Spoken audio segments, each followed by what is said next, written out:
Hello and welcome to Absolute Game of Nerd! I'm JP and that's Rohan. And we welcome Longbox Love Affair to the show today. Rohan, let's give him a proper introduction. Yeah, I've told this many times when I first started getting back into collecting a little over a year ago now. The LCS I walked in, he said, "Hey, you can learn a lot from watching people on YouTube and things on YouTube." So I searched on YouTube. Longbox Love Affair was honestly one of the first video series channels I came across. And the other day I was sitting there, we've scheduled this a while ago, but I was like, I haven't asked him to come on the show. I need to do this. So we have Mike from Longbox Love Affair. How you doing? Thanks for coming. Doing well. Thanks for having me. Yeah. So we always start our interviews with the exact same first question, and it is, what is your origin story when it relates to comics?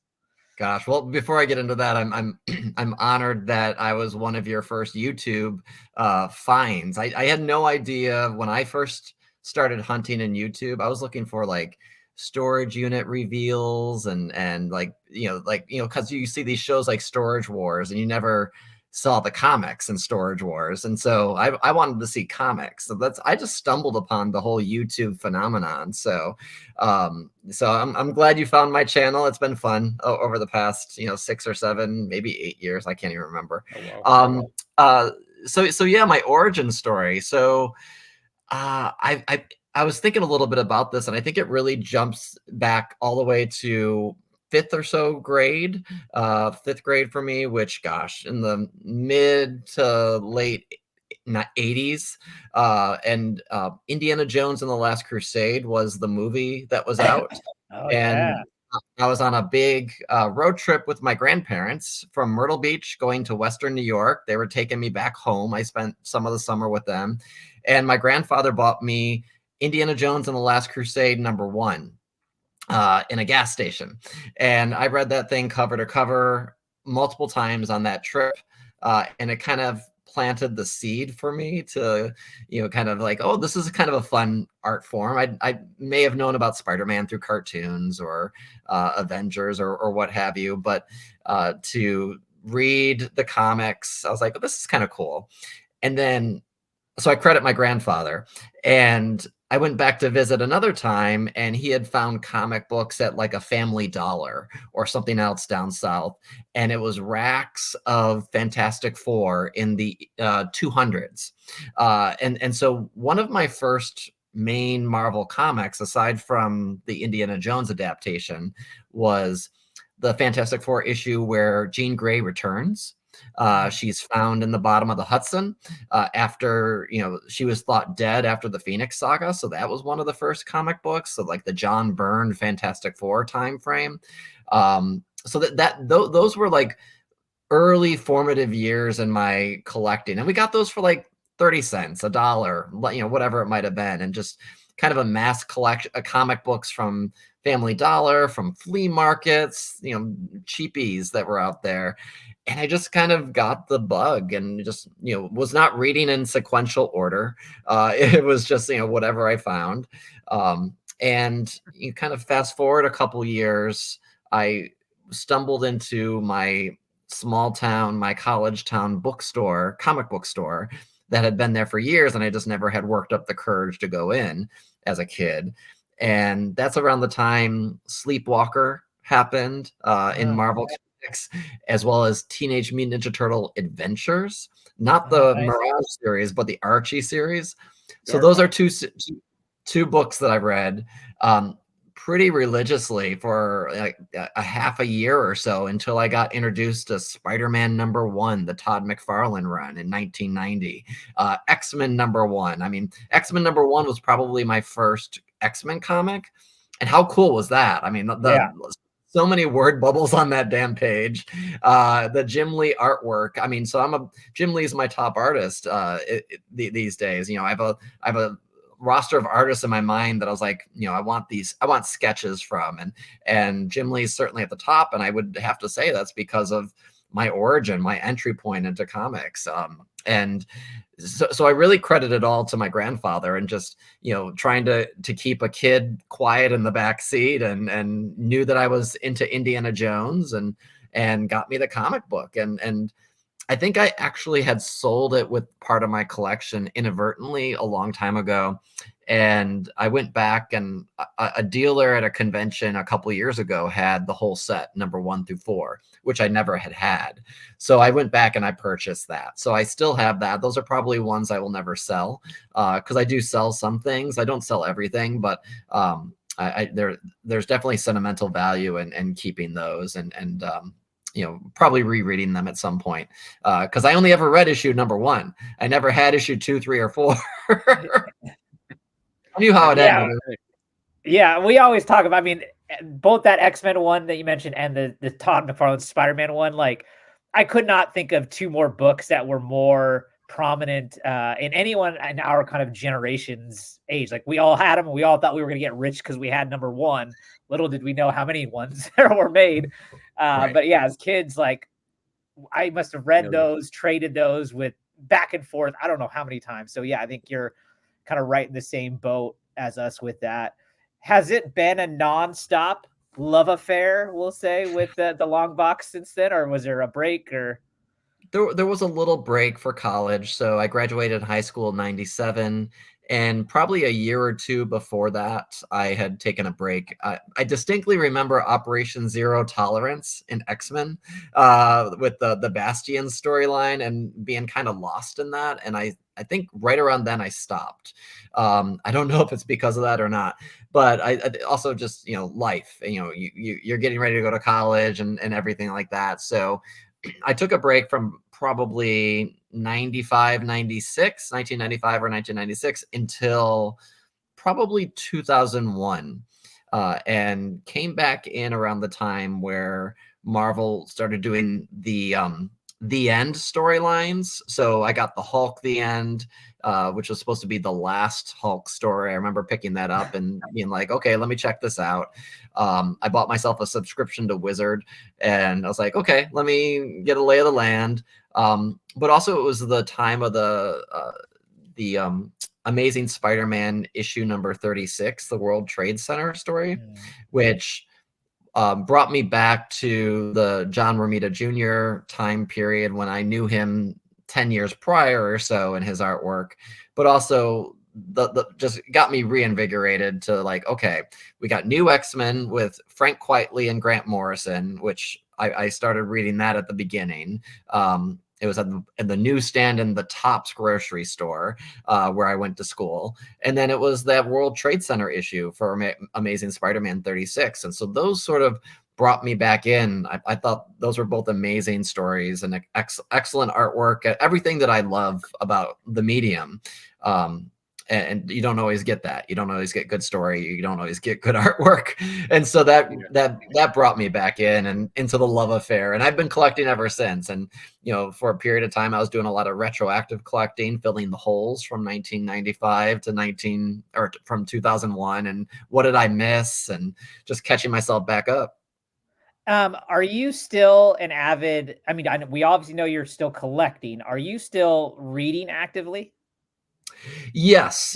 Although I feel like the past couple months I've kind of taken a little bit of a downturn in that. But yes, I buy books every week from my LCS, or they put them aside for me if I can't get there. I will say though, I've scaled back quite a bit. There's just been a lot of fluff, a lot of needless titles in my humble opinion, things that I don't collect or don't have any interest in. I think the gimmick covers have come back with a vengeance. The maybe less gimmick, but more variant covers. And so I'll collect for the artist, and I'll grab them if it's an artist or that I like, or I like the cover.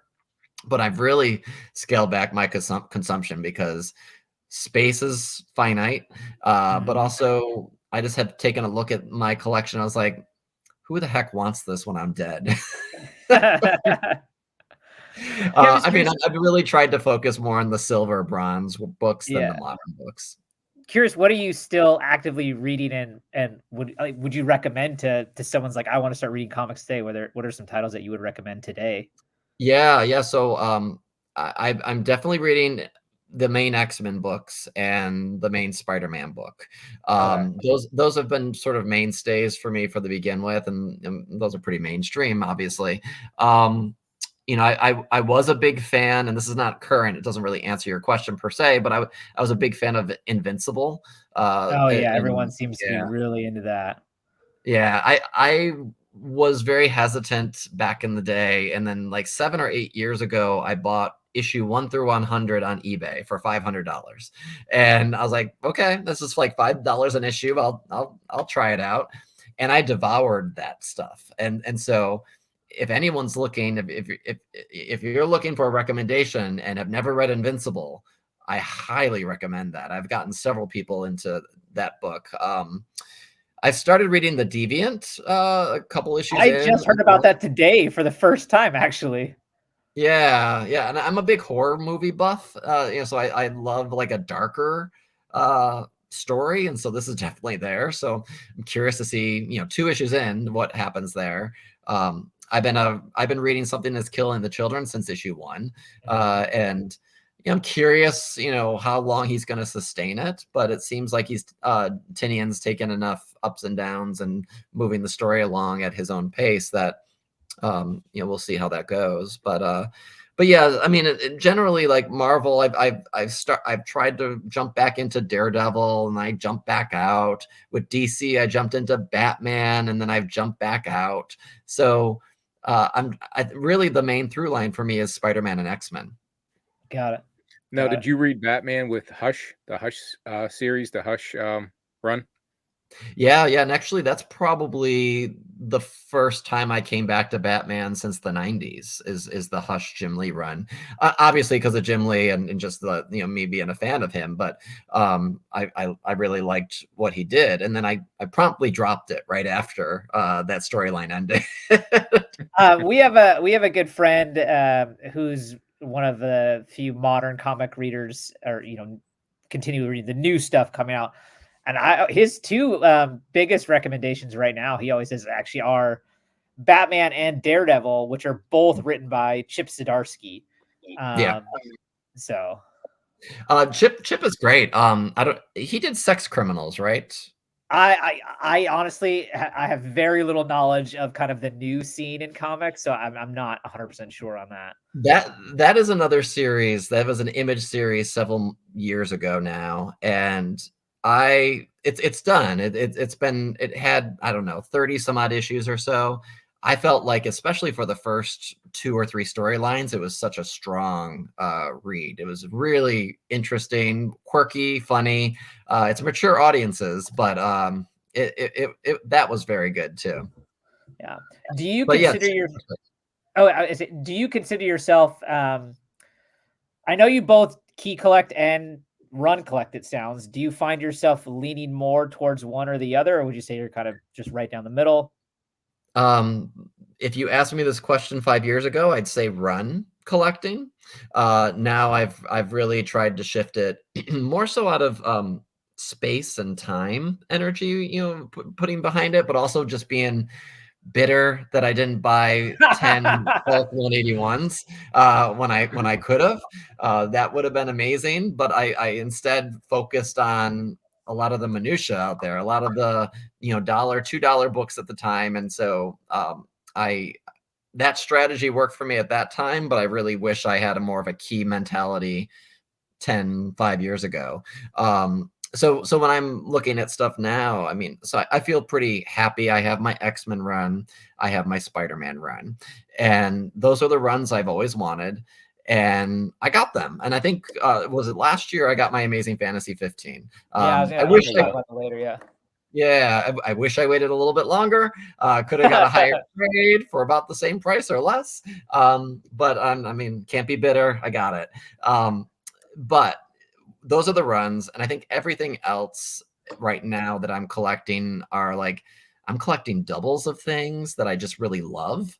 And some people could say it's a waste of money. Others could say, I'm just stockpiling, but I just love them. Like, so if I find good deals on books that I already have, I've been collecting it, like the John Byrne X-Men run in the Bronze Age.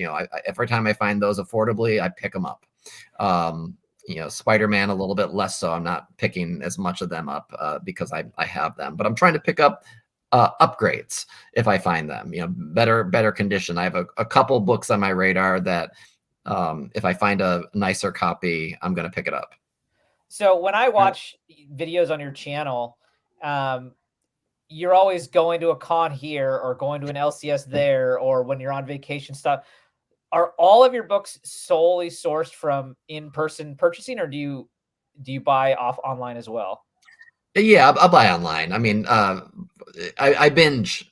You kind of ebb and the ebb and flow of everything is it depends. But eBay is I haven't bought a whole lot on eBay, but every once in a while I find a good deal and I pick it up. I've really curtailed my purchasing over the past year. Although I bought some big books, and that's probably what's why. What's your reason for curtailing the purchases? Well, I feel satisfied. I'll be honest. I feel satisfied with what I have. I don't feel that I have a big need to shell out major bucks for something because I'm pretty happy with it. I'm being a little discriminating about my purchases in terms of what I want to bring into the collection. So, for instance, I picked up FF1 last year, about a year ago right now, and then I picked up a number 5, First Doom, maybe about 4 months ago. And I found a really good deal on eBay for the FF5, actually. I was really surprised. I got it way below market, and that's the hazard of an auction. And I was the top bid, and I kind of was like, really? Am I going to have to now buy this book?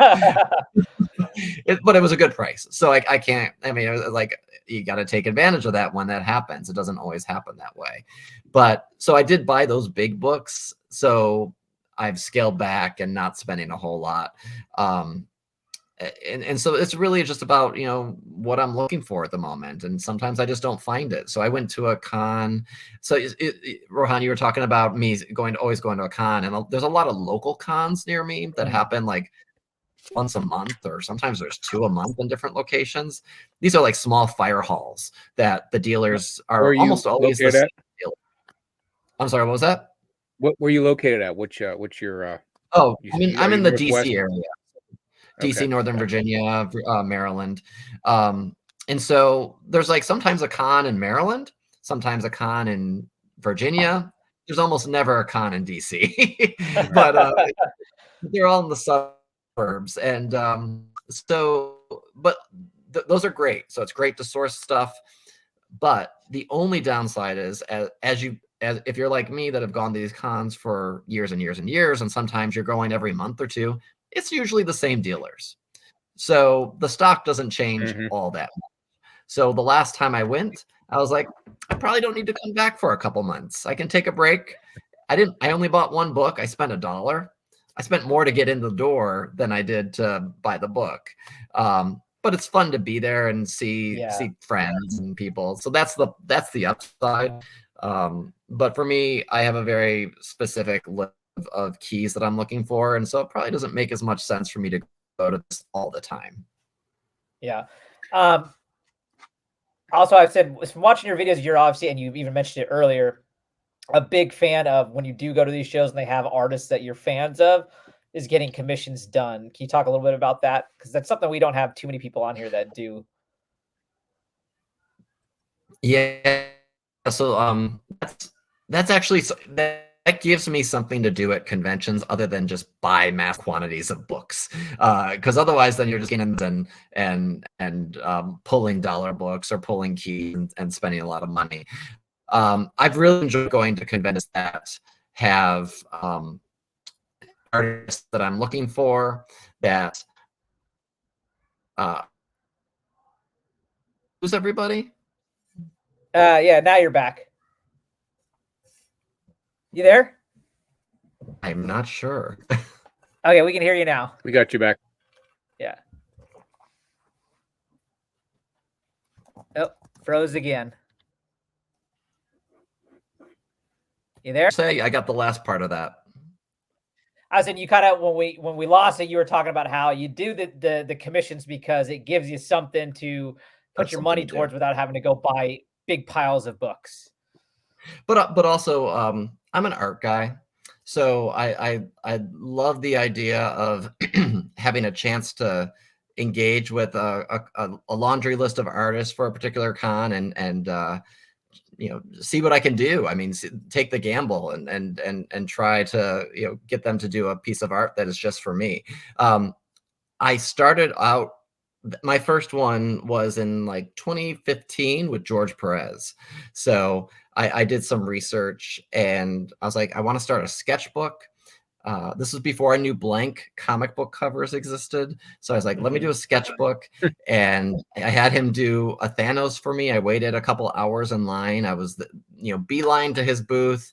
And he was so kind. And I loved that piece. And so I have a bunch of different sketches in that sketchbook, but then I migrated to, getting the blank covers done because then I can grade them. Having comic books is more my bailiwick. It's more what I enjoy. And while I don't really display my comic book collection, I like to revisit it. I have them in different areas of, I have a storage unit. I have my home. So I, definitely love, checking out and seeing what I've amassed from the various artist sketches. Yeah, and I was going to ask about this, but first off, when you grade those blank comic covers, do you get upset if they don't get a 9.8? Because I feel like that would really bother me. It's like, why did this not get a 9.8? It's just a white cover. I know I do my best to pick the ones I have a whole arsenal of them. And when I'm planning the convention, I was like, okay, I want to get Arthur Adams. What do I want to have him do? Oh, I love his Wolverine. So let me find the X-Men book or the Wolverine cover. And then I look through them and say, which one are the higher grade? Because you have to. I mean, because then you don't want to give a crappy cover to him. But I can't get upset about it. It's really about the art. I'm not reselling those books. Those are for me. Once in a blue moon, I might sell or try to sell something because I'm not happy about the sketch or, something happened. But generally, they're going to be with me. So if it gets a 9.6, if it gets an 8.5, I hope not. But really the CGC's purpose there is not to grade for me. It's to validate. Yeah. And that's, I kind of wish they would offer you an option that was just like authentic or something so that you wouldn't have to, but yeah, whatever. Well, CBCS has the art label. Yeah, so that's like art. Nice. Yeah, exactly. What's that, JP? Would you think about sending it to CBCS for that to get the art label? Because when it comes down to the difference in value, would that be a better route to go if you're just going to get the book, encapsulated as a piece of art? It could be. It hasn't been the way I've gone about for most of mine, but I have done CBCS for some that when CGC is not at a con and there might be a rep for CBCS, I've certainly done that. And have had no problem with that. I tend to prefer the CGC cases, frankly. That's my preference. Although I do like CBCS's cases because they're a little bit more compact, and so you can fit more in a box. Got it. Yeah, and then you said you just mentioned too. You have they seem sturdier too, from what I have. One of them. You have one of what? I have one CBCS, and it just seems little. I have one CBCS. Graded book and just seems sturdier just the way it's set up. Yeah. So what I was going to get earlier, you talked about like you've kind of curtailed and things like that. Space was one of the things that you were talking about is an issue. One of my videos that I distinctly remember is I don't know if it is necessarily like a strict top 50, but it was definitely going through some of the top books in your collection, and you went to your storage locker and you were pulling out the various books. So in terms of space, like you've got a storage locker full, correct? Is that still the case, or have you consolidated down? Or I wish. I mean, there's days where I'm like, should I just sell half of this stuff in bulk and just because I was like, well, maybe I'll sell it piecemeal, but no, that's just like not something I have time to do. I have a full-time job. I'll sell things on the side. I do have another storage unit, so I have the one that showing those books at, I have a bigger unit now. That was a very small unit. It was very hard to navigate. And I did that video, and I think in the beginning days of the pandemic, and it got a lot of views. Actually, someone messaged me on one of my videos and said, "Hey, just let you should know someone's using your pictures to try to sell books." I was like, I mean, from that video specifically. And I was like, I don't know what to do about that. I don't know who that is. I don't know what's happening there. So yeah, who do you call? Like, yeah. Right. But I'm super careful with the storage unit. You know, it's like a little watch behind your back and don't want anyone to look at you when you're there. And So, how many books do you have sitting in said storage unit? oh, I have no idea. I have no idea. I mean, I use it as like a clearinghouse for the stuff that's not like that I don't need on a day-to-day basis for the most part. A lot of my runs, I mean, I try to keep the keys at home. So I do that as much as possible, but it just depends on what you consider a key. But the big boy books, I keep at home.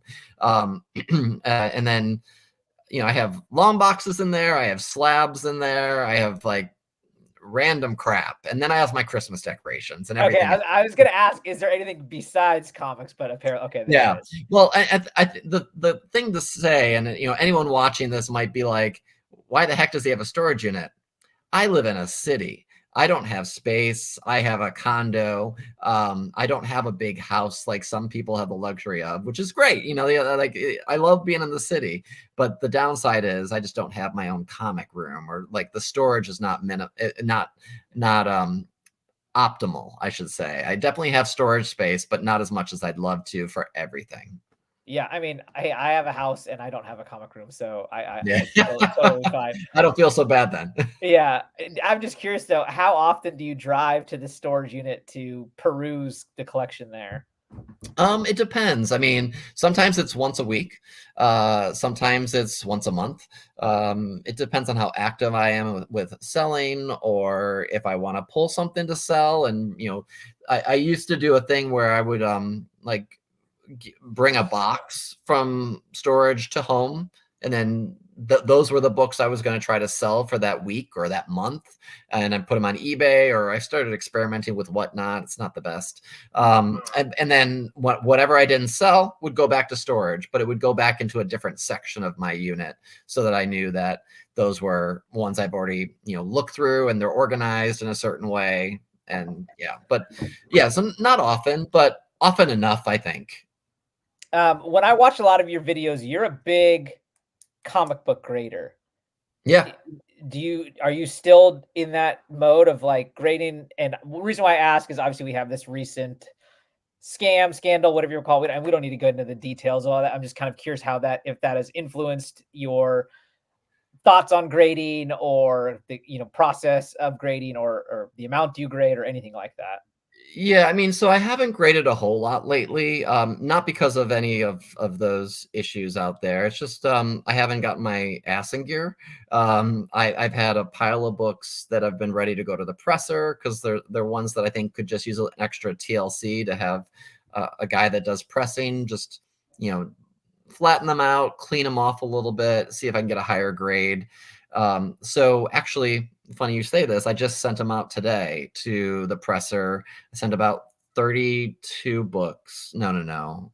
About 25 books or so. And then he'll send them off to CGC for me, and they'll come back and hopefully in a couple months. Yeah, so I've tried to grade the keys and ones that I think could get an extra boost if I was to ever sell them. But also just trying to grade and preserve some of my favorites that I don't intend to sell. So it's a mixture of reasons why I will grade something.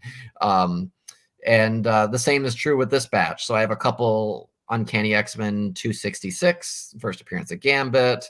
What else do I have in there? I can't even remember. A couple of variant covers. I have a bunch of older FF books, Fantastic Four books that are not necessarily major keys, but they're ones that I think are really nice presenting, and would be nice to see if they could get a higher grade. If I can maybe sell them to leverage a better, a better book, a different book in the future, that would be great. But Yeah, so it depends on if I have a stack of books that are ready to go, but it adds up really quickly, the cost. Yeah, it does. I mean, even the amount of money I'm spending to have these pressed and cleaned, I'm like, is this worth it? Like, there are a couple I'm like, I probably didn't need to include it in the batch, but I'm sending Yeah, I it. mean, I don't know how much your presser charges, but I mean, the lowest I've seen is $15, and if you do 32 books, Yeah. right, what is that? That's $500 on the nose right there, isn't it? Yeah. Yeah, Fifteen yeah, bucks. So, I mean, I'm spending about 600 on this batch of books, and I'm not happy about it, but, yeah. we'll see. I mean, it's not something I do all the time. It's the second time I'm using this presser. I'm hopefully having him fix the Invincible #1 that, I had sold. I had a 9.6. I had sold it, and then it got damaged by USPS, Oof. en route, and I'm just beside myself because it had been pressed a couple times. It got the 9.6, great copy. That book is like a $1,700 book, and I had to refund the buyer. Of course, I'm not gonna nickel and dime someone over that. Uh, it got sent through U.S. Postal. It looked like the box was fine, but it looked like the postal service just jammed it down so that it's still in the slab. The slab is not damaged, but the inner well is tilted, and it kind of cut the top of the corner, and then like wavy. The back is wavy now, so I need the presser to fix it. It's not going to be a 9.6, but if I can get a 9, I'll be happy. Yeah. Yeah. Yeah. And that book is not cheap now. It is definitely like the modern Well, grail. when I tell people, I was like, I lost $1,700 on this book, and they're like, well, how much did you pay for it? And I had said earlier, I was like, well, I paid I paid $500 for 1 through 100, Yeah. and they're like, so you paid $5 for it. So The I was like, sympathy goes yes, down from there. yes. I mean, it's worth more than $5 right now, but Yeah. it just stabs you right in the heart when you have No, I something. feel you. I feel you. Yeah. No, no, that makes a lot of sense. So you said your channel is 8 years ago is when you started. Can you Somewhere around there. first for those that may not know, tell people what your channel is about, what you do in it, and then when and why did you start? Or not when Yeah, we don't know so why. Long Box Love Affair is the channel. That's who I am. I started to really just show off my collection. I never knew that that was something that people did on YouTube. And I gain a lot of ideas of other things that people are collecting, and the hot books or the things that people are excited about. It's kind of infectious to me, to a fault. You get really excited and you just buy things and buy things and buy things, and pretty soon your collection has ballooned, and that's what YouTube has done for me. But my channel is really showing off the books I buy at conventions and the books that I buy online. Sometimes I might get 5 or so packages in a small period of time, and I might do an unboxing video and say, okay, this is what I'm collecting right now. This is what I bought. And unboxing videos are pretty popular. I also do videos that show the grades that I got when graded books come back from CGC specifically. I don't spoil it for myself, so I pull them out of the box, and people are getting an honest reaction to how I feel about that grade, and hopefully it's good. And I've had some good stuff. Not to sound like a masochist, but like there is definitely like an enjoyment factor when like a book hits a tick lower than you expected, and there's that reaction. I mean, everyone that does these videos, like you see those, like our buddy Ryan Classic Collector just recently did one, and he had a couple that fell short of what he had. And when you get that like actual reaction, you feel for them, but it's also entertaining. Like yeah, so it's content. It's yeah. content. What always irks me is when people are like, you should have known better. You shouldn't have sent that, blah, blah, blah. I was like, whatever. Like, just like, you're not doing a video. I am. If you don't like it, move on. Yeah. And I think that's another thing about my channel that it's worth mentioning is that I try to come to it from a point of positivity. Certainly there's those times where I have to vent, and like with the Invincible #1 damaged in transit, that makes for a good video. People love misery. I'm saying misery Yeah, loves especially if company. the thumbnail is you Right, going, right. make the Oh, thumbnail. yeah. Yeah. And like I had a Neil Adams sketch that I had sent to CGC for reholdering, and it was lost in the mail for 3 weeks. And so I Oh, did a video about that as well. And wait, is that the is that the Cyclops one? Oh, yeah, that is an excellent sketch. I've ever seen that. Like, that is phenomenal. I sniped the heck out of that on eBay. Oh, That was something I followed for like a week. I set timers on my phone. I was like, because I wanted to get that exact sketch, that exact image from Neil, and I just never bit the bullet. And then, of course, he passed away. So when that came up on eBay from another collector, I was like, I need to try to get this book. yeah. And so yeah. So when that was lost in the mail for 3 weeks, I was like, you have to be kidding me. But that is another big video that people love to watch because it's an issue. It's something to talk about. People are really interested. I got asked it is is another popular one, a recent one of your beef with Rob Liefeld. Yeah. People love to critique that one. Although I got the most divisive comments on that video. People defending Rob, and someone said, what did they say? It's like, oh, it must always be a joy for a fan to tell an artist what to do. And I'm just like, that's not what the video is about. You missed the point. And that's the comments are few and far between like that. But I don't often get negative type style comments, but in that particular video, people were going to bat for Rob Liefeld, and yeah, I imagine whatever. there's also people that were also going to bat. I mean, personally, like, I find Rob Liefeld very annoying. So when I saw that video, I was like, oh, this is excellent. I love this. Like, and so yeah, I mean, like, yeah, absolutely, call him out. Like, what was he, like, the marker? You can't even see like what is the, like, the city, like, what's the point? Like, why? This is not why. Like, it's ridiculous. Like, I fully am. I mean, Rob Liefeld is not cheap to send your book in to get signed, right? I mean, I don't remember Right. what the cost was, but let's just say $150. Like, Yeah. would it take him 2 seconds to be like, oh, I don't remember the color, but I shouldn't put this brown marker on the brown tree? Like, I mean, it's not that difficult. It's almost like it was his black marker was drawn to the dark space on that cover.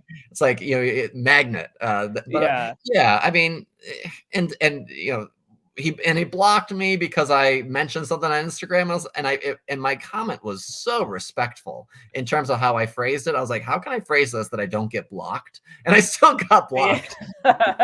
Yeah, the fragility of the egos, But I should say, I'm still a fan of his artwork. I still have some of his books, but I'm not going out of my way to get other things signed. Like it's like, okay, I see who you are. You've shown your colors. I knew it you hear what people talked about, behind the scenes. For sure.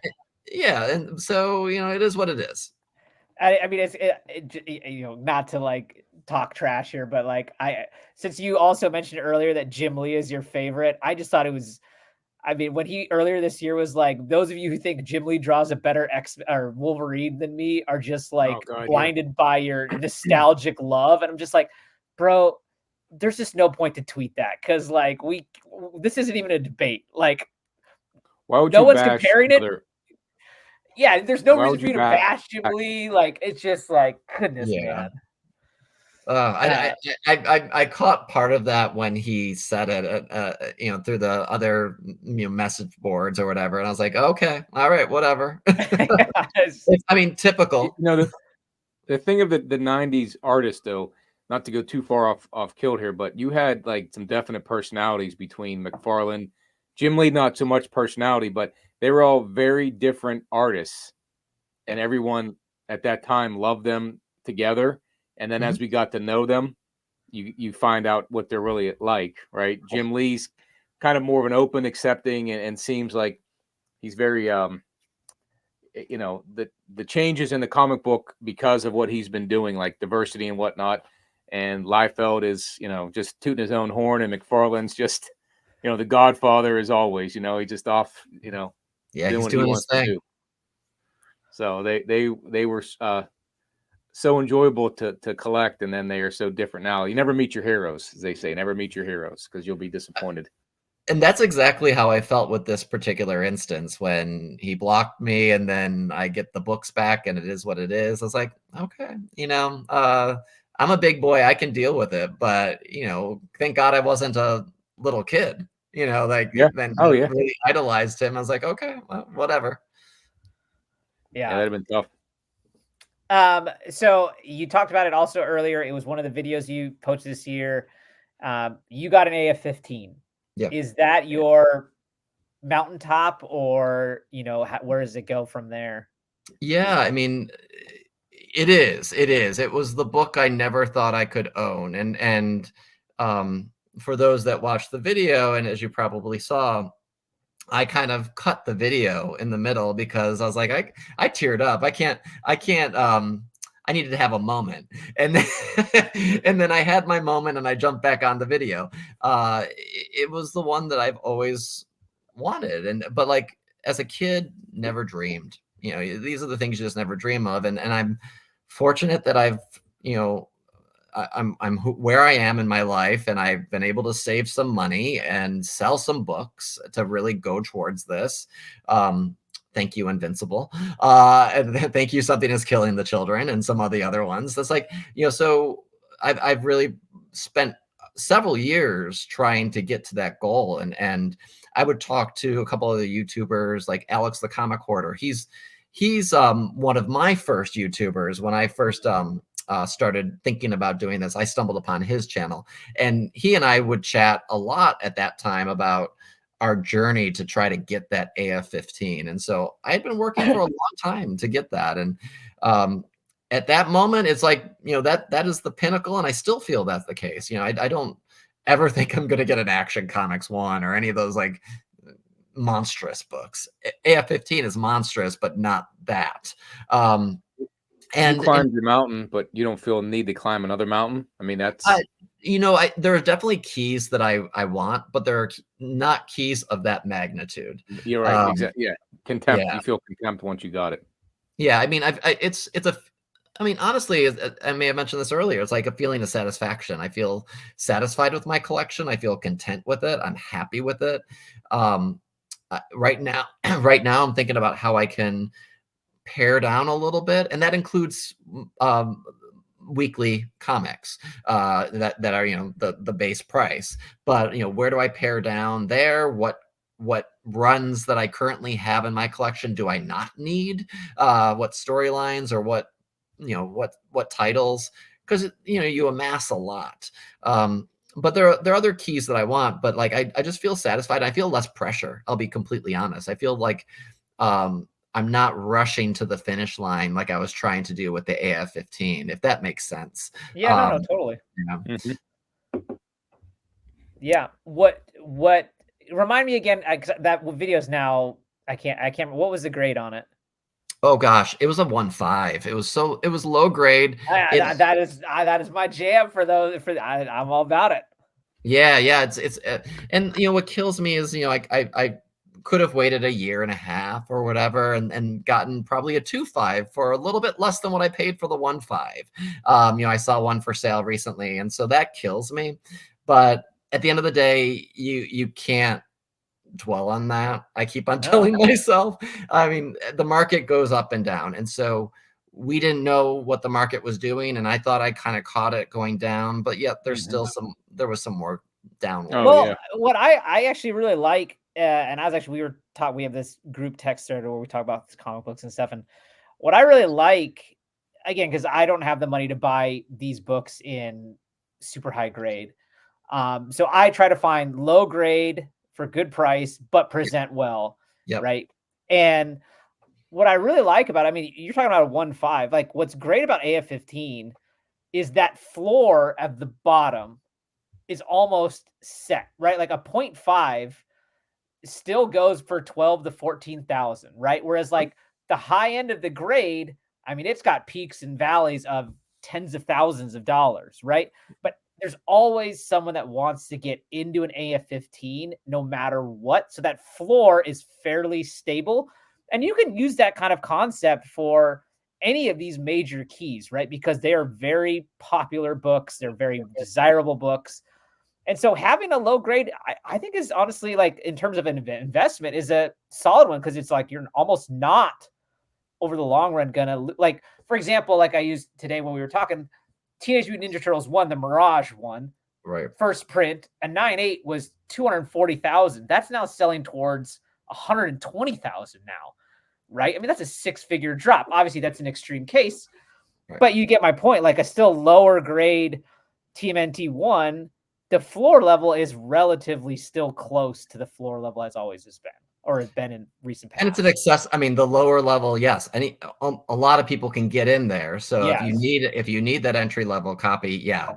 That is a good point. And the other thing I try to remind myself is I have been very fortunate to find some really big books for super, super cheap. Like I found my Giant Size X-Men #1 for $1. Wait, what? Where did you find it for $1? So, and actually that video was in the early, I did a video of an estate sale purchase.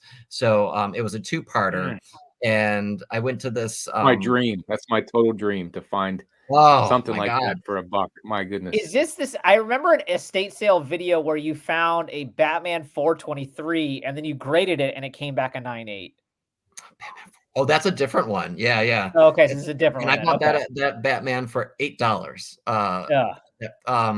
And that was like they gave you 30 minutes in the room, and I had to like grab as much as I could, and then they kicked you out and they let the new crowd in. So but this estate sale was about 7 or 8 years ago, right around when I was doing YouTube in the beginning. And I literally bought 200 books for $200, and it included the first Zatanna, first She-Hulk, Giant Size X-Men 1, and a bunch of the John Byrne run. Included a lot of, like, the first Nightwing, and it came back 9.8. The Giant Size X-Men 1 came back a 8.5. Oh my goodness. Yeah, which and I was the only one there. There was another guy that was looking at the books, and we were chatting friendly, but separate sides of the like 40 long boxes. And he's like, "What are you looking for?" And I told him X-Men, Spider-Man are my jam. And he's looking, and he looks up into me. He's like, "I found some X-Men, books. Here's a Giant Size X-Men 1. I'll leave it here for you." I was like, "Thank you. Thank you." Oh my God. Here's the thing too, what's great about that. Let's just say it graded a 1.5. To be perfect, like, I don't know about you, but I would never need another higher grade, just because I would never beat that story. Like $1 for Giant Size X-Men. Sure. Let alone yours is a 7.5 or 8, whatever you said it was. Like, all the better. Like, who needs a 9.8 when you had $1 for an 8.0? Like that's amazing. Yeah, I mean, I posted on like a Facebook group some of the books that I picked up, and of course you get all these like toxic people that are saying that's a lie, he never did that, blah blah blah. You're just trying to get clout. I was like, I was just trying to share my collection, whatever. Well, the thing with that, we talked about with Mike some time ago, because Mike's real honest with everybody. This is Mike from Lunch Money Comics. Mike from Lunch Money Comics. Oh, so right. he had found a neighbor of his who had a collection in the basement that amounted to this huge find. And because he was honest with the guy about some stuff he bought, the guy invited him back in. We talk about going to a garage sale, and if you found 181, 129, XGSX1, do you tell the people? And that's usually where the toxicity would come in from Facebook, IG, and whatnot. But yours was an estate sale. There's no one to worry about there, right? There's someone running the estate sale. They don't care. They just want to sell whatever they can. Yeah. So there's no issue there at all for what, not that there was moral issue at all, but you've eliminated the moral issue, in my opinion, because it's a state. That is a good point. And actually, it was a estate sale conglomerate. So like they had a warehouse, a couple of buildings together, and they had multiple estates that they threw into this building for like a 2-day sale. And then when I went up to the guys, and I had been chatting with the owners in the beginning, and then at the end when I was checking out, and I went back a second day and found more stuff. But they're like, did you find anything good here? We know there's stuff. We just, we can't go through it all. Like, and so like at that point, they're like, they give you your blessing. It's like, yeah. Well, I mean, yeah. and we can discuss a little further, and I'd be curious to hear your second. Let's take the estate sale out of the question. This is a live garage sale. My personal opinion is everyone has a phone to look up whatever they want to look up. If someone puts a price on it, they put that price, they're happy to get that price back, and they're wanting to get rid of this thing. Like, if I find a GSX-1 at a garage sale for $1, guess what? I'm paying $1. Maybe that makes me a horrible person, but I don't know. Where do you stand on that? Pass. I mean, I never want to deceive someone, but I was just talking with someone about their collection, and he had me over to look at it, and I took some time to get back to him because I was like, I'm not sure what I could value this. It's like runs of books, but included like very specific keys, and I wasn't sure the condition. And I quoted him a price, but then he actually told me, he's like, well, I just moved. So that never happened. So he's moved and I can't buy that collection now.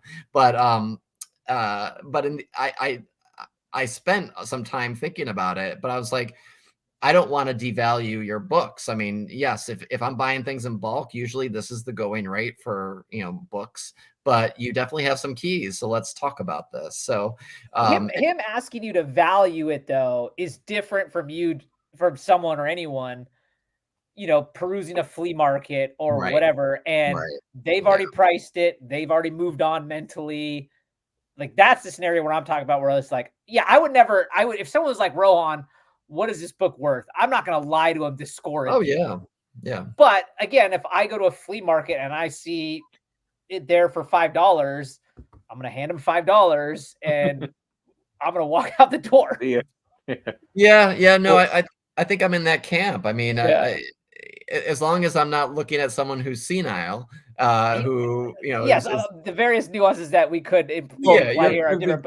Just like, we're raising money to fund my son's medical, like obviously that's a different scenario, but just in the general sense, the books are there, no one cares about them, like price to go, like I'm taking advantage. Yeah. And it's the thrill of the hunt. That's what we want. That's what we live for. And whether we're at a convention or we're stumbled upon a garage sale, it's super exciting when you see that book and you're like, oh, grab it. Oh, yeah. I just, a friend of mine bought out an antique store near me, and I've spent some time going through his books. This is a huge antique store. It's probably got, I think now 50 long boxes and stuff scattered about. And it's hard to like price out what your time's worth too, spending it 4 or 5 days looking through. And, he gave me a couple books for free. And then he gave me, I said how much I would spend for a couple of these books, but I was honest with what the other ones were worth, what everything was worth. And he was like, hey, you've helped me out. And he knows he's going to make money on there's a lot left there to sell. Nothing huge key wise, but I mean, I was honest with him because he's a friend of mine, and it just, honesty is the best case, but every comic book store is going to undercut what they're offering somebody, right? 10 cents on the dollar, right? You might offer 50 cents. It's not worth that, but you have to price them. You have to bag and board them. It isn't like, I go back to a story where a guy griped at my shipping costs on eBay. $8 doesn't cost $8 to ship it. I go, what is the cardboard cost? What is the shipping cost? What is my time cost to wrap everything up? $8 is that's what it is. If you don't want it, then don't buy it. Right. That's, your time is worth something. So if you're going to help someone value books, then you gotta price it into your offer as well. Well, and I have a friend who had a storage unit 8x10 full of comics. He probably had 40 some odd long boxes in there, and it just been sitting there. And for years he would say, I need to have you come look at them. I was like, I'm waiting, just let me know when. That's an amazing, fun thing for me to do, even though it's daunting. But all of us hunters, so much fun. Yeah, we love that. And so he reads digitally now. So he stopped collecting hard copy around 2001. And so most of his collection was from the 90s, but he had some 80s stuff in there too. A lot of runs, a lot of DC, unfortunately, because DC is not a highly collectible these days. So I look through it. Automatically I'm pulling like New Mutants 98, 87, ASM 300s, a bunch of these. And then occasionally he had doubles of things that were great. And Marvel's my sweet spot, so I can spot those a mile away. And then the DC stuff I had to look up a little bit more. But we worked out a deal because I was going to spend all the time. I was going to spend the time bagging and boarding anything that's sold. I was going to be posting things on eBay using my eBay account. I was shipping things, all of that. So he came to me and said, well, what about 70-30? You keep 70 and, I get 30. I was like, done. And then I also got first right of, ownership, like if I wanted to keep things. And I did keep some, not many, but I kept some. And I love that. And I, even like he had a run of Y the Last Man, so I sat down and reread that before I sold it. And so that it's like, it was a fun project. It took a year to go through everything, because what we would do, his storage unit was also an hour away. So we would go up on a Sunday, spend a couple hours. I'd come back with about 4 boxes so that I wouldn't co-op the whole house and get a divorce. But I'd have 4 boxes. I'd organize what I pulled for that particular week. And then when I was ready to go back in like 3 weeks or a month, I'd go back and pull another 4 or 5 boxes. But it was a super fun project. But he came to me with the price, and I was like, yeah, that works really well. I'm spending a lot of time, or I will spend, and I did a lot of time getting this stuff out the door. But it was a really fun project. Yeah, no, I think that's great. I have to ask though, since you found GSX-1 for $1, or what other great finds can you share? Oh, put on the spot. I'm trying to remember. I can't think. I mean, that haul was pretty amazing. If anyone's looking, it's one of my earlier videos, and the thumbnail it just says, it has pictures of comics, but it has the word keys over it superimposed, and so that's the video. And so that had a lot of them, like I said, first Zatanna, a lot of the X-Men John Byrne run, a lot of Daredevil books, really anything you name it. Although Rohan, you mentioned that haul where I got the Batman McFarlane cover. What was it, $420 something? Yeah, yeah. I picked up for $8 that same day the Superman Spider-Man Treasury edition. Oh yeah. And I took it home, and then I looked at it. I've never owned it, so I wanted it. But then I looked at it, and it's signed by Stan Lee. So I got it, for nice. $8. So that was cool. That was cool. You didn't see the signature though at the haul. That just was a luck when you opened it up. Right. Yeah, I didn't know it was there. Oh, that's awesome. Because I also had, that was the sale where I only had 30 minutes in the room before they rotated us out. So it's bargain basement. I'm grabbing stuff, like, just taking it and running. I also got like what's the Swamp Thing yellow cover where it's like the first Constantine. John Constantine. Is that like 37, 32, something like that? I got a beater copy of that for like $8. I was like, okay, I don't have time to look it up. I know this is a key. I know it's worth more than $8. I'll take it and I'll flip it. So people watching this that don't know me think I might only flip comics, but there's a subset. That's a subset of what I do, but it's often to offset me purchasing a major key that I want to keep in my collection. Yeah. So you have AF-15. You mentioned FF1. Are there other major keys that you still? Yes, FF5.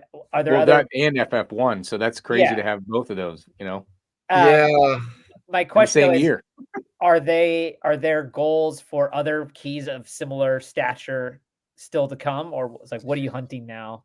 Yeah. So I have, in addition to those, I bought a couple years ago FF2, and so I'd really like to complete 1 through 5, which means I only need issue number 2 or issue number 3 and 3 and 4. 4. Yeah, and I've always wanted issue number 4. It's the iconic Silver Age Namor cover with Sue Yep. Storm, and issue 3 is the first appearance of them in costume. So I'm looking for nice, presentable copies of those. The market is still down, so I think I could still find those affordably. I also would love an Avengers #1. I passed on one in the early days of the pandemic because it just wasn't sure what job security would be, and I just wanted to, not overextend Not, the money. yeah, for sure. Then it exploded again. Like it jumped up even higher. I was like, I should have just bought it then. Other than that, on my list, I need upgrade copies of the first appearance in Spider-Man, the first appearance of Mysterio and Doc Ock. So I need higher grade copies than what I have.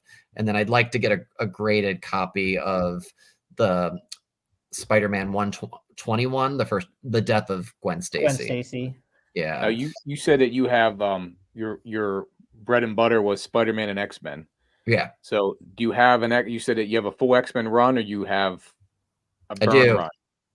So you have one to nice. 1 to whenever they ended it originally, 600 or something like that? Oh wow. X-Men 1 is that's my all eyes are set ahead to track that down in the first few months of this year. Yeah, I mean it's still high, but I think it's obtainable now versus if they ever get their acting gear to be in the movies. I feel very fortunate that I bought it when I did, because I bought it was low.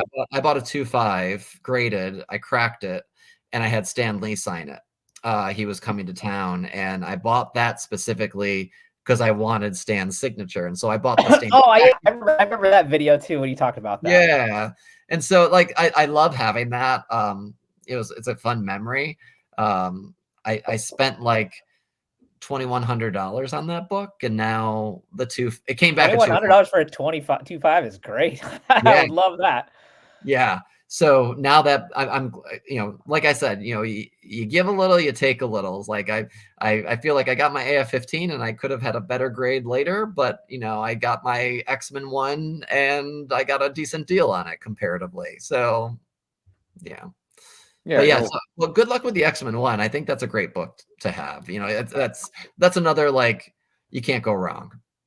Yeah, no, I will be very, very pumped when I finally land that one for sure. Yeah. Have you got all the other like big Marvel Silver Age keys? Then I'm just curious, or do you not care about those, like TOS 39, Jim 83, Daredevil 1? No, so I have Daredevil 1. I don't have Journey into Mystery 83. I have 84. I did have 85, but I sold it before Loki came out, the second series, to make back some money. Let's see. I would love a first Thor. I think that would be cool. I'd love a first Iron Man, but I don't have that either. Do you have Iron Man 1? I do. I have a really rough copy, but I was able to pick it up on the cheap, so I was excited about that. What are the other keys? The other silver? I think that's Hulk 1. I don't have a Hulk 1. That would be cool too. Yeah. I've never been a big Hulk collector. I kind of like come in and go away, sort of like what I was saying about like with some of the other titles. Like I read for a couple story arcs or 3 or 4. Maybe I get stuck in it for a couple years and I'm like, it's time to take a break. Yeah. So, but I think it's iconic. I mean, these books, what drives me a lot is the nostalgia of it. Yes, they're collectible. Yes, they're like the keys, but they're the books you would see in the magazines. And as a kid, you would just think, wow, that's an amazing book. That's a cool cover. That's a super old book, 1963 or whatever. I'll never own that. So it's kind of cool to know that I own some of them. And I hope everybody has a chance to do that with some of their keys, whatever a key is for them. I mean, we all have different keys in our mind. What's the hunt, ultimately leading to? Yeah. Well, I kind of understand now why you feel contempt, because all the books you named that you have. Not contempt, content, JP. Content. I'm sorry. Content. Yes, Contempt would be a whole nother. Yeah, you're right. You're right. You feel I do have content. contempt, but well, you're in DC. You're in DC, right? So you could be in contempt when you're in DC, right? So there's a little bit of that too. Yeah. yeah. So I mean, I get why you feel, at peace with the collection. We'll say that's probably a better way to put it, because you got a lot of the big books that we would all a lot of them I would want. Yeah, I mean, I have a few of them, but yeah, there's definitely a few that you have that would make me feel like I feel pretty good with where I'm at now. But I think what you're saying, that makes sense. As they come around, maybe upgrade, but you got most of the big names there. Yeah, well, thank you. I mean, it's I've tried to be a little bit more strategic these days, and some people are like, "You're not posting as many videos." I was like, "Well, I didn't know there's a quota. I didn't know I had to put them out there. I didn't know you're paying me for this." Although, I mean, you get some ad revenue for it, but it by no means gives you much at all. I can probably take myself to lunch once, but it's yeah, it's just like, why amass a full pile of dollar books that I don't necessarily need. Not to diminish those by any means, because I certainly collected those at a time and filled my runs, and they served a purpose. But yeah, it's trying to be more intentional, and like what's the eye on the prize, and I think Rohan, as you're looking at your X-Men one, that's exactly how I got there. It's like I knew that when my tax return and my savings and everything, I could try to all mass it and cobble it together to make that happen that year. And I had a reason to do that because I knew Stan was coming. JP, what about you? Are you looking for anything that, like an X-Men one out there? I feel contempt myself. No, I feel, I don't know. I have this, I like the thrill of the hunt. So I hit antique stores, I hit flea markets, and I just like finding things you don't see every day. One of your videos here, you have the Captain Britain that you must have. I didn't watch the video yet, but you have Captain Britain, and I found that at a paper show last year for like $40 with the mask. It looks like it's in really good shape. So wow. I wouldn't have wanted that book, but because it presented itself for that price, I was all down with that. I had one book I wanted this year. You can see it behind me, The Crow 1, that it was on my list this year for my goal, and I actually got it on New Year's Day. So I was watching eBay, and I was the only bidder, so I got it. I thought below fair market value, so I was happy to grab it. And me, I'm just looking for opportunities. I don't really have a big book I want. I mean, I definitely would want an X-Men 1. I'd want an AF-15, but I just I don't know. I feel happy with what I have now, and maybe one day we'll look at that. But for now, I think I'm okay. Just flexibility. I think that's important. You never know what you'll find. The other thing too is you mentioned, like, you might have two copies of something, but if the price of that giant size X-Men has come down, let's say you got it for $1, but what's the other which one did you mention you got recently and it's come down a lot? The AF-15, right? Yeah. Okay, now you can't buy. Now you could maybe, but buy another one at this price and then ride it back up, right? Like your stock. You can take a stock and you can cost basis up and down and whatnot, and augment that. It's hard to do with comics because you want to upgrade and then you say, I'll sell my other one, right? My 8.5 and I got a 9.6.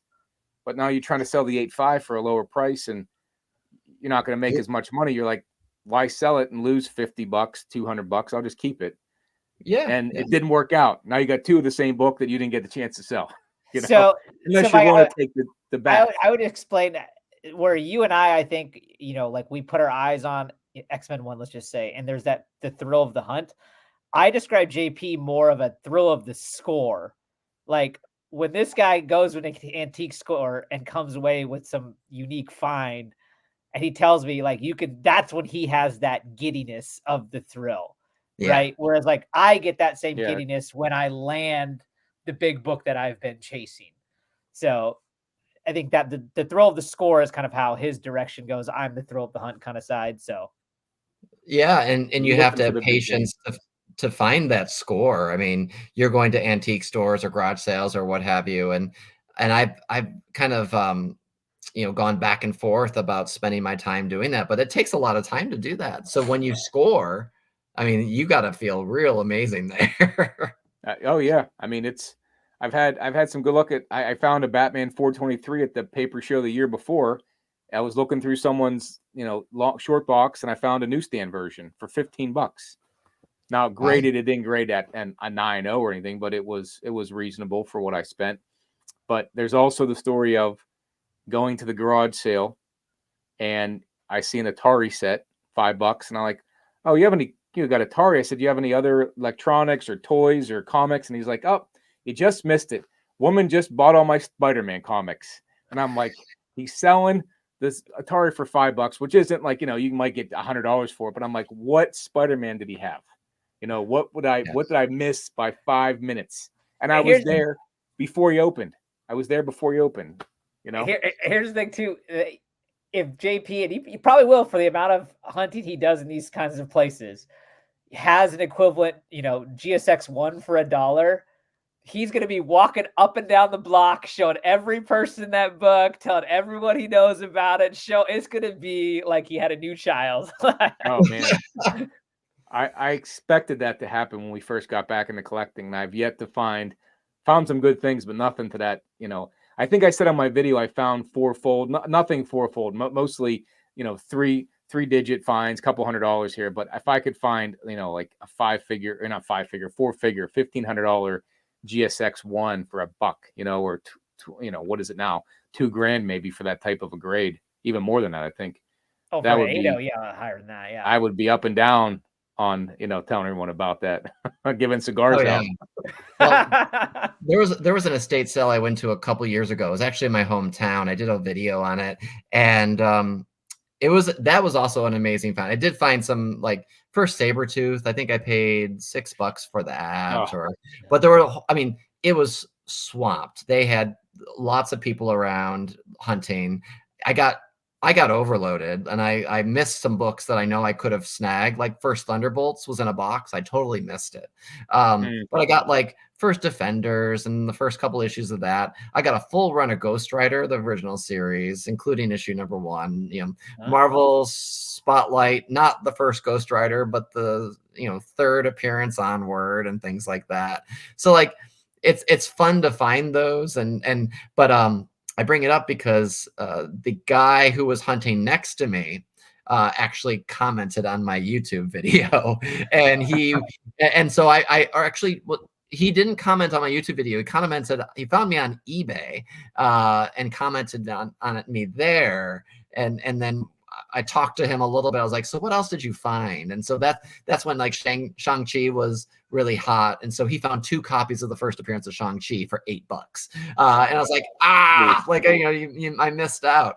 But FOMO is real. Like I get sweats when I'm hunting, thinking of what the person next to me is going to find. And I just want them all to go away. But that's not the way it works. It's if you're at a popular sale, you just have to deal with it and be friendly, obviously, and like it's all camaraderie, but it's like it's competitiveness. It's still competition. Yeah. I go to an auction every Tuesday. It's literally a mile away from my house.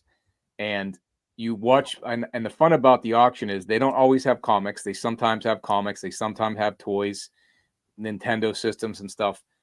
And you watch the people that bid, and you try to figure out what they're going to bid on, because the way the bidding starts they call it the back room, is it's a table full of junk.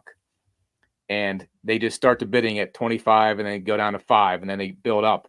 And you don't know if that old lady is going for the doll or the Pee Wee Herman doll that I wanted, because that talking doll, the Pee Wee Herman talking doll from the 90s, I thought she was going after that. And we're bidding. And I just let it go at whatever price it was. And she grabbed this other doll. And I said, damn it, if I'd have known, I said to her, I go, next time I'll know. We can work together and not bid ourselves out of something, but you get to know who you're bidding against, what they're after, or you try to figure it out in your head, like playing poker. What are they going to go after? How much are they going to go for? and that's the fun part about it. And that back room is usually lower priced items. Nothing really goes for over $100. But when you go to the front room, that's where the bigger items are, and you might be a couple hundred into something. So I have an idea of what I can spend in that back room, but sometimes people surprise you, and but that's the thrill of it. That fun I have, like trying to eye everybody up and figure it out, and then you make friends, and then you see the same people every week, and kind of collude with somebody to, hey, we'll bid on this one, or you bid on that one. I won't go against you, and we'll split it and stuff like that. So, kind of neat, good times. Yeah, it's all part of the hobby, right? Yep. Yeah. All throw the hunt, part of the hobby. Everyone's got their own little niche in that hobby, and it might be the toy, and there's something in there he's going to give you or she's going to give you, and you help them out later on. And it's that's the fun part about it. I remember as a kid, my dad was into baseball cards, and I started baseball cards, and I got out of that quickly and went to comics. But I remember him taking me to a baseball card auction in town, small town, and there were 2 comic books there, and it was X-Men 6 and Journey into Mystery Annual number 1. First Hercules, and X-Men 6 was the crossover with Namor. Oh yeah, okay, yeah. I think that was the issue, and we ended up buying them both because everyone was there for ball cards. They weren't there for comic books. So I think I got them both for like $10. Nice. And this is like 1990, 91 or whatever. Oh, wow. But still. But I wish I held on to that Journey into Mystery Annual. I decided to sell it, and I sold it at the wrong time. And then it just Hercules blew up. But well, I mean, you got back into collecting and you said in 2000, right? So like Rohan and I both got out sometime in the 90s, and whenever you're out, like they said and Godfather, they keep pulling me back in, right? You're never really out of it.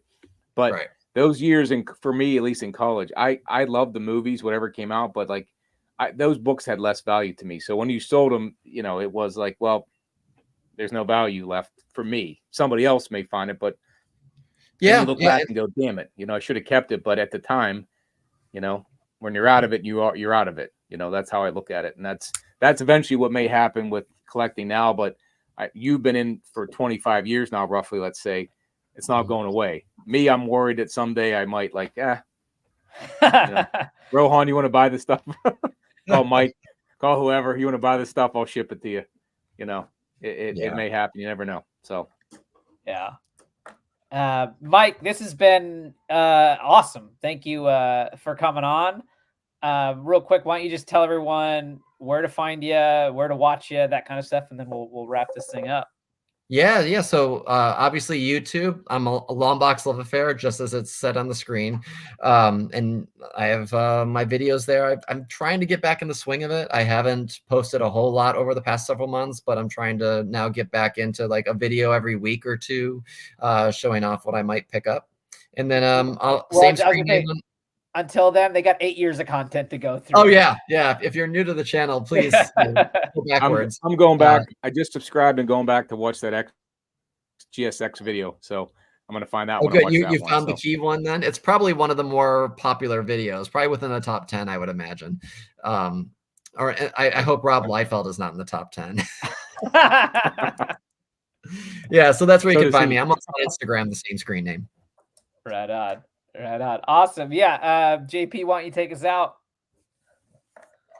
Yeah. Thanks everyone for watching. Make sure you like, comment, and subscribe to the channel. Thanks, Mike, for joining us. We'll see everybody in the next interview, the next unboxing, the next goal video, whatever it may be. Peace out, everybody. See ya.